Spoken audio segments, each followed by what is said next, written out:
FBR की तरफ से एक सर्कुलर इशू है कि कोई भी ओवरसीज पाकिस्तानी अगर पाकिस्तान के अंदर कोई प्रॉपर्टी सेल करना चाहता है या परचेज करना चाहता है तो उसके लिए उसको फाइलर होने की जरूरत नहीं है। वो एफबीआर के पोर्टल से एग्जाम्शन ले सकता है। एग्जाम्शन लेने के बाद उसको वही रेट लगेगा जो कि फाइलर को लगता है, यानी कि 3% लगेगा। याद रखिए, इस वक्त पाकिस्तान के अंदर 3 कैटेगरीज मौजूद हैं, एक फाइलर, एक नॉन फाइलर, एक लेट फाइलर। फाइलर को 3% टैक्स लगता है, नॉन फाइलर को 12% टैक्स लगता है और लेट फाइलर को 6% टैक्स लगता है। अब आपके पास एग्जाम्शन की जो अपॉर्चुनिटी मौजूद है वो सिर्फ और सिर्फ ओवरसीज पाकिस्तानियों के पास मौजूद है।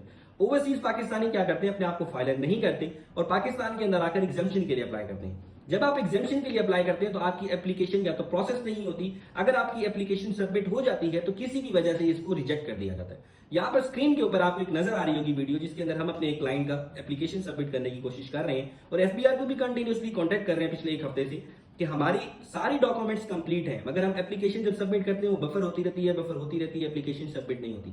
जब एप्लीकेशन सबमिट ही नहीं होगी तो एग्जाम्शन किस तरह से मिलेगी? तो ये मैं समझता हूं कि एफबीआर की तरफ से सिस्टम के अंदर अभी गड़बड़ है।